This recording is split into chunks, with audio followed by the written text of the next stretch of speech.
অক্টোবরের দিকে আমরা কোথাও একটা মিটিংয়ে এখানে প্রস্তাব করেছিলাম যে একটা জাতীয় ছাত্র কাউন্সিল গঠন করা হোক। আমাদের আসলে ছাত্রদের মধ্যে যে করার দরকার ছিল ওটা আর নাই। আবার নতুন করে জুলাই সনদের আলাপ আসছে, এটা একটা সুখবর। বছর পরে আসলে আরও একটা জুলাই চলে আসছে, দেখতে দেখতে একটা বছর পার হয়ে গেছে।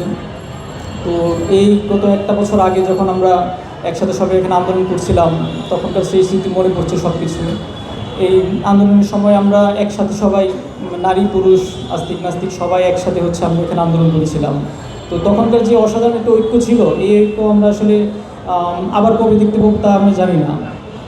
তো ওই অসাধারণ ঐক্য ছিল, পাশাপাশি আমাদের যে ওই ঐক্যের ফলে যে রেজাল্ট, আমরা যে একটা সফল একটা গণ অভ্যুত্থান করতে পেরেছিলাম, সেই গণ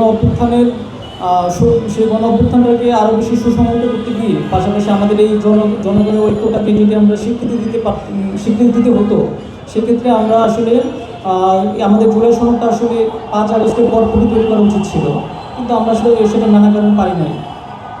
তো আমরা আসলে কেন পারি নাই, এটা বিভিন্ন পক্ষের নানা রকম ব্যাখ্যা আছে। এখানে আমার বেশ কিছু আলাপ এখানে আছে যে কেন আমরা এই জুলাই সনদটা তখনই তৈরি করতে পারি না বা এখনও কেন পারি নাই। তো এখানে আমরা সবাই নিশ্চয়ই জানি যে আমাদের সেই জুলাই গণ অভ্যুত্থানের সময়টায় পাশাপাশি গত একটা বছরে জুলাইয়ের মূল যেই সংগঠন যেটার উপর আমরা ভরসা রেখেছিলাম সেটা হচ্ছে বৈষম্য বিরোধী ছাত্র আন্দোলন। তো আমরা আসলে বিভিন্ন ছাত্র সংগঠন তখন একসাথে এই সংগঠনের থেকে লড়াই করেছি, একসাথে আমরা আমাদের কাজগুলো করেছিলাম। আমরা তখন জুলাই ঠিক পরপর, আগস্টের ঠিক পরপর আমরা সেখানে যে আমরা এই জুলাই সনদ নিয়ে আসলে আলাপটা করেছিলাম ইন্টারনেট ফোরামে, কিন্তু নানা কারণে আসলে এই ফোরামে এই আলাপটা কেন গুরুত্ব ওইভাবে পায় নাই। তো আমরা আমাদের ছাত্র সংগঠন বাংলাদেশ ছাত্র ফেডারেশনের জায়গা থেকে এই টিএসসিতে আমরা যে 12 অক্টোবরের দিকে আমরা কোথাও একটা মিটিংয়ে এখানে প্রস্তাব করেছিলাম যে একটা জাতীয় ছাত্র কাউন্সিল গঠন করা হোক। বাংলাদেশের একমাত্র স্মার্ট সিটি বসুন্ধরা এখন আরো নিরাপদ, আধুনিকতায় আরো এক ধাপ এগিয়ে। প্রত্যেকটা স্টেক হোল্ডার, প্রত্যেকটা ছাত্র সংগঠনের প্রতিনিধি সহ তখনকার বৈষম্য বিরোধী ছাত্র আন্দোলনের যারা নেতৃস্থানীয় ছিল তাদের কাছে এই আলাপটা আসলে গুরুত্ব পায় নাই। গুরুত্ব তো পাই নাই, উল্টা যেটা হয়েছে, আমরা যারা বিভিন্ন ছাত্র সংগঠনের প্রতিনিধি ছিলাম, আমরাই আসলে কাইন্ড অফ এখান থেকে বের হয়ে যেতে হয়েছে, কারণ তারা বলছে যে বিভিন্ন ছাত্র সংগঠনের যারা পোস্টেড তারা এখানে আসতে পারবে না।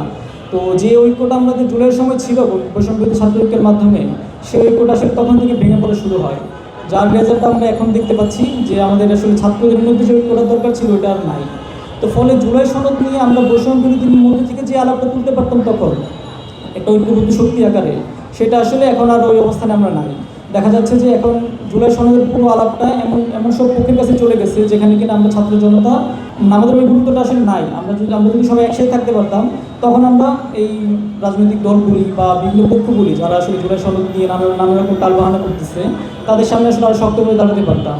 তো সেই জন্য আসলে জুলাইয়ের যে ছাত্র জনতার ঐক্য, এটা ভাঙার ক্ষেত্রে আসলে তখনকার বৈষম্য বিরোধী নেতাদের বোধহয় কিছুটা দায় আছে। তো এখন আসলে আমাদের যে জুলাইয়ের সময়ের যে নাগরিকদের যে ঐক্যটা ছিল, সেই ঐক্যটা বজায় রাখার ক্ষেত্রে এখন যদিও আসলে অনেক দেরি হয়ে গেছে, 10টা মাস পার হয়ে গেছে, তারপরেও এখন আবার নতুন করে জুলাই সনদের আলাপ আসছে, এটা একটা সুখবর।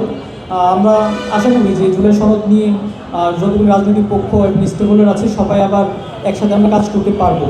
তো এখন আজকের যে আয়োজনের যে মূল আলাপ, যে জুলাই সনদ নিয়ে শিক্ষার্থীদের প্রত্যাশা, ওইখানে আমাদের বেশ কিছু প্রত্যাশা আছে। তো সেগুলো আসলে এখন আমি বলতে চাচ্ছি আপনার সামনে।